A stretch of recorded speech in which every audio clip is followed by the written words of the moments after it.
Hi, my name's Phil Johnson, and Eric Anderson asked me if I could tell you guys how I go about getting trophy abalone. First off, I'd like to thank Eric for the website. It's kind of fun to get on there and check out what the guys are doing up and down the coast. A lot of good information on there for all levels of divers. I'd recommend, if you haven't already, reading the tips from the top. Good information there.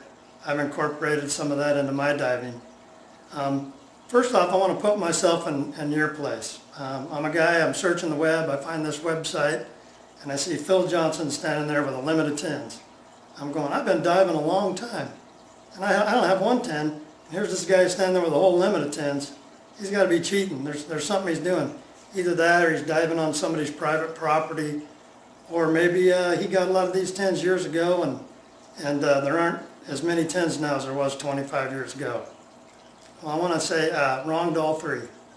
I've been diving for 26 years, been scuba diving 3 times, and one of those 3 was in Tahiti. Most of my diving's on public land, got a lot of my tins off of state park property, and I think now there's more tins than there were 25 years ago. During all through the 80s, the urchin industry was in its boom, and the abs compete for the same food source.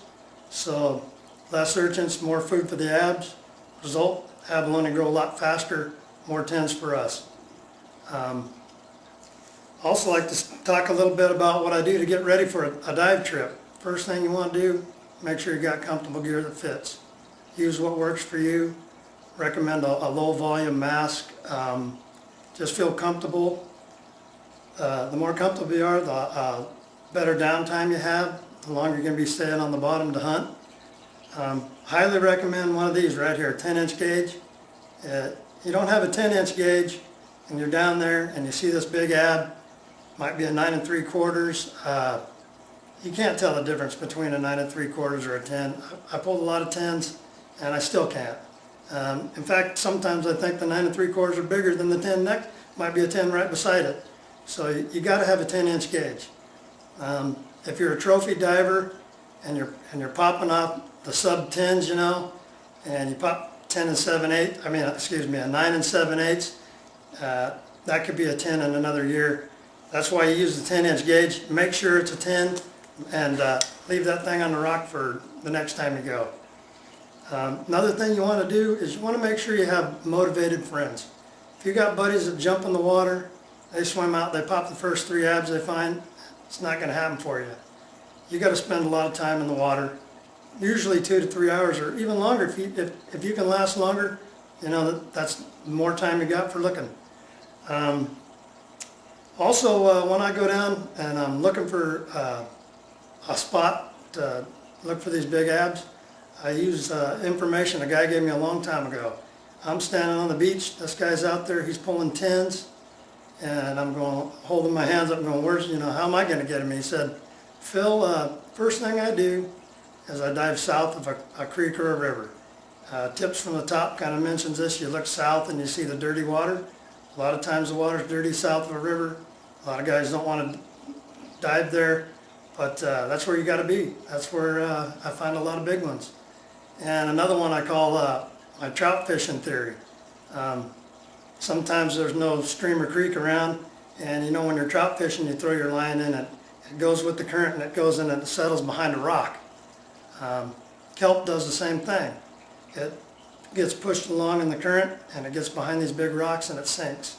And big abs like to be right there. You know, they got everything they need. They're protected from the northwest swell and the food's coming in, so that's a good spot to look. Another thing I'd like to say is I'm a deep water diver, and I'm talking usually 30 to 40 feet. I've pulled a lot of 10s out there. Not saying that there aren't 10s in the shallow water, because there's a lot of 10s. But if you can dive deeper, you increase the area you can hunt. And the deep water has advantages. A lot of the abs are laying right out in the open. They're not concerned as much as the swell because they don't get affected as much by it. So you can engage a lot of big abs right out in the open, right on top of the rock. I think I mentioned the water's clear, and also like to talk about one more thing. A lesson I learned from a movie off of TV. I don't know if you've ever seen it, but it's called Braveheart with Mel Gibson. And young William Wallace is standing there and his uncle's giving him a lecture. And he says, "You're not going to get this unless you learn how to use this." And I want to say go out there and get them and have a good time.